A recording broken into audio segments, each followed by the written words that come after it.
Yeah, right. Yeah, first and foremost, I want to thank God for being here. It's been a dream come true, man. Got to thank my Lord and Savior Jesus Christ. But that's something that I was put into me at an early age was my foundation in Christ, and that's something that I was inspired by other athletes growing up, and I want other kids to be inspired by me, not only just on the field, but how I carry myself off the field, because I think that's very important. The platform I have and the influence that I have on the world is something that I take really seriously, and I want to be responsible while doing that, and I want to be effective in my community, and I want people to look at me as a role model. So that's one of the reasons why I do that. Yes, sir, I have. It went really well. I got to meet everybody on the front office and uh, had a great conversation. Asked me some questions and did. I feel like I did really good in the interview process with them, and looking forward to going deeper and deeper, building a relationship with them. Yeah, one thing about me, I want to show first and foremost just my foundation, how I am as a man, how I am as my person, and of course I want to show I'm a man of God and let that be known. And then secondly, I just want to show that who I am. I want to be myself. I want to be unapologetically myself. No matter what room I step in, I want to let them know that I control the room and that I'm a leader. And then third, I want to just show them the IQ that I have about the game when they ask me questions about plays or different things like that. That I let them know that I am a student of the game and I'm willing to learn and I know I have a lot to learn. So, but I do come from an offense that is high power and I did put a lot of points up, but am willing to go back to square one and learn it all over again just to be great at this league. So those are three things I'll try to show.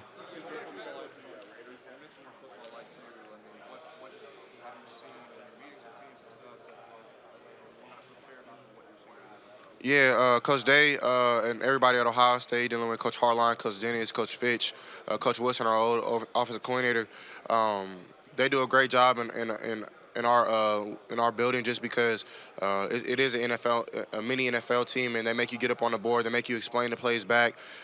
It's not just them coaching you all the time. You have to be the coach on the team, and that's something that I took very serious. Was not only being a leader, but being that coach on the field. And if somebody forgot a route, or somebody forgot the protection, or somebody did this wrong or that wrong, I think on film you can constantly see me pointing things out, run up to dudes, tell them routes, tell them plays, and I think that just shows the what I'm willing to do just to be great and to be a coach on the field. Yes, sir. That was my first formal interview that I had. Met Coach McDaniels, met everybody in the front office, and went really well. Had a great conversation with them. Kind of got to explain what my offense was, and they asked me about my athleticism and things like that, if I can do it at the next level, and I told them yes, sir. So had a great conversation with them. They asked me about some family stuff as well. So just being really honest and trying to just build that relationship and that connection.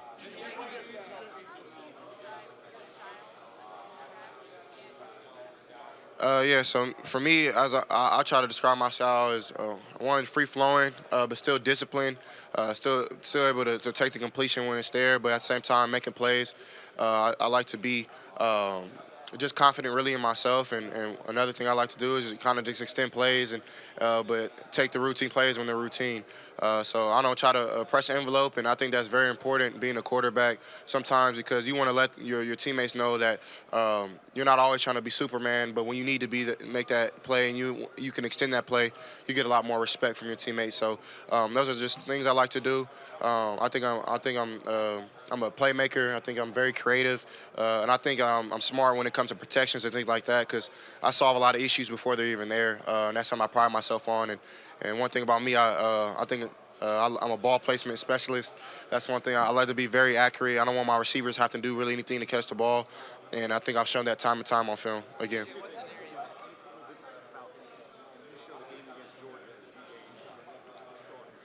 Yeah, I've had a formal interview with the Falcons. Met the head coach, met the OC, got to meet the general manager, and yeah, it went very well.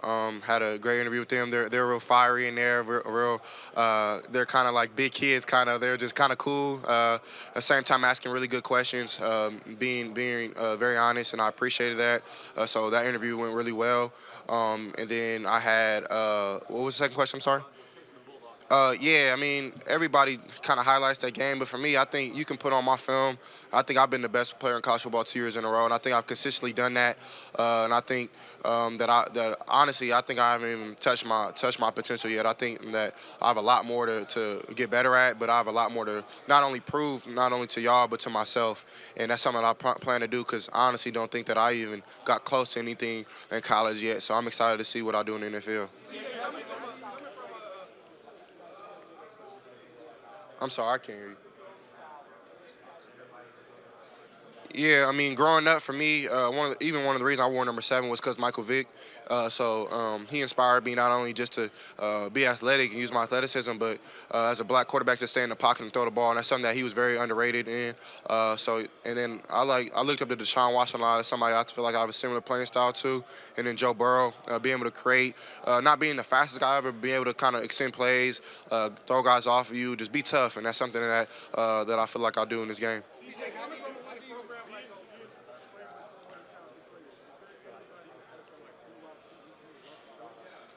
Yeah, I mean, had to answer this question a couple times, and I don't want to put nobody on the hot seat and try to say this receiver, that receiver. I mean, when you're in the NFL, I feel like every receiver is kind of dominant, but of course, there are all those special guys. So I'm excited to see wherever I go, man, and I want to build that connection with whatever team that is. So if that's any receiver, if that's a tight end, I want to build that with the whole offense and the whole connection of that team. So I don't really have any exact names, but yeah, I'm open to really throw to anybody. CJ, coming from a winning program like Ohio State, how do you mentally prepare yourself to get into a team that NFL team that may be going through a rebuild process? Yeah, I mean, for me, that's something I'm not really foreign to. I had to do it in high school, and I know that's a long time ago, and it's not as big as NFL, but it's something that kind of prepared me a little bit for this. And being at a place like Ohio State, they prepare you for things like that. Though it's not always going to be grass, not always going to be green on the other side, and that's something that Coach Day consistently tells you. So he prepares you for things like that, and I definitely think that if I do get put in a situation like that, then I'm gonna try to go in there with just complete confidence and remain humble and go to work. Because at the end of the day, trying to flip a script and trying to build something, trying to build a not only just a rebuild, but build a franchise and build a dynasty, and that's something I want to do. It takes hard work and it takes consistency, so that's something I'm willing to do.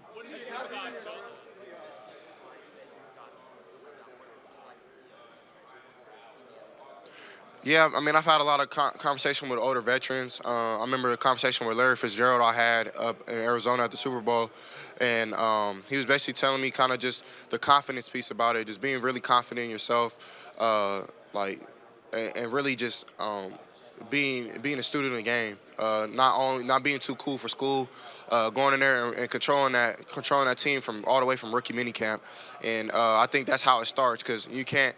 I don't think you can build a dynasty or build something like that without a good foundation, and that's something that I want to do when I come in is be a leader, and of course not demand respect but earn it, build trust off the field, and be a leader not only on the field but off as well. So that's what I plan to do.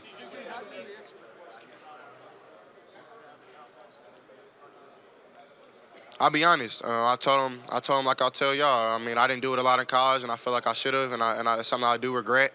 I feel like I could have done it a lot more, but I think if you turn on the film and you really watch what I do, and you really look at film game to game, I have used my athleticism not only just in the Georgia game where I did it a lot. I've done it in every other game. I've had tough third down runs. I've had tough fourth down runs. But it is times where I didn't run the ball, or maybe I should have, and I feel like that's something in that I learned, and that's what football is about, man. It's about stepping back up to the plate and going back and working hard and fixing those problems. So that's something that I plan to fix, and I'll show my pro day, I'll show my athleticism, I'll show my availability to escape pressure. And I've done it before on film, but since people don't think I can do it, I'm gonna do it again. Yeah, I was proud of him, man. There's so many times you get knocked back down, but I feel like a true man's character is when you get knocked down, how do you get up? And he's got up every time, and he stepped up to the plate, and he hasn't blamed anybody, hasn't pointed no fingers, he hasn't anything. And as a human, that just shows you what type of man he is, and what type of family he comes from. So just knowing kind of him as a person, I mean, that's really cool. Just because it's hard, man. You get hit so hard, so many times hard in the face. You have to make plays using your feet, and he ain't no damn running back. He's a quarterback, and he can sling that rock. So I'm gonna stand up for my brother every time, and he's gonna do great things in his career, and I'm excited to play with him. I mean, no, I don't want to go there. I mean, that's his team. So, but I mean, I think I gotta do I gotta do my thing. I gotta go build my legacy, and I know he's rude to me. He texted me yesterday morning. So, me and him are brothers for life. One that was one of the games I felt really really healthy. I was dealing with some hamstrings, but I mean at the end of the day you can't use no excuse. If you lose games, then that's what matters. You can't lose. But one thing that kind of motivated me was just honestly people thinking that we couldn't play as a team no more. They didn't think that Ohio State was meant to be in the playoff, and that's something that I took to heart because at the end of the day we the Buckeyes and we was gonna show that, and I feel like we did. Even though we did lose, we let everybody know that who we are, and we don't turn down no fade. We gonna look you in the eye. We gonna hit you in the mouth, and that's something that we did for 4 quarters. And we got to just finish those last 5 minutes off. And but shout out to Georgia, man. They're a great football team. But at the end of the day, I feel like we all got to prove who we are as not only just as a player, but as a program.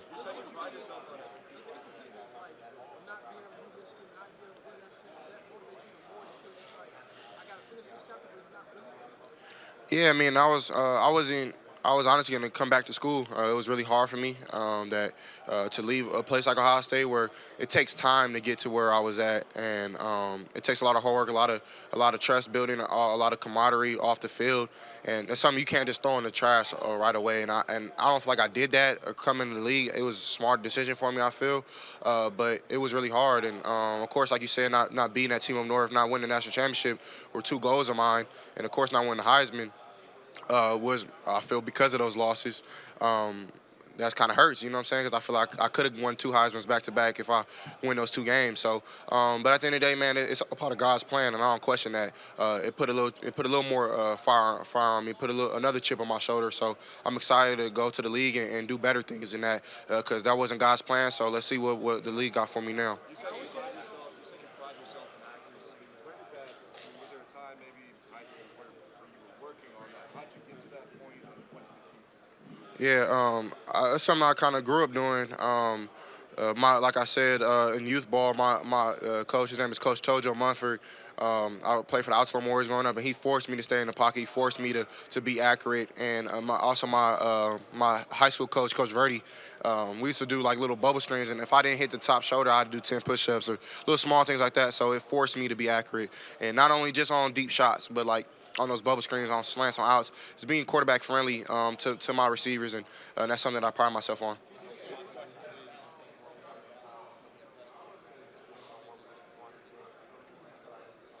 No, I mean, if you watch my film, I think I can show the balance. But at the end of the day, when dudes are open, you feed your guys the ball, or they look at you like you're crazy when you walk back to the sideline. So I think if you're open, you're gonna get the ball messing with me. Or if it's, I know how to. I think something that I'm good at too, and I'm not trying to toot my own horn, but I throw guys open, and that's something that I think is rare because at the league, dudes aren't wide open, and I think I've done that in my career where guys aren't wide open, but I try to throw them that way. I try to throw them down. I try to throw them out.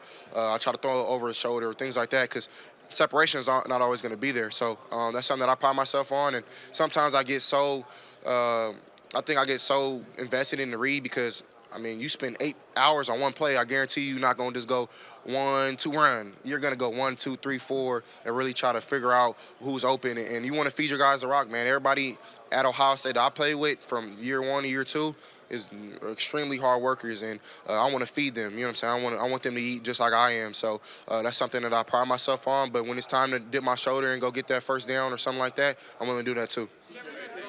Yeah. Thank you guys, man. God bless.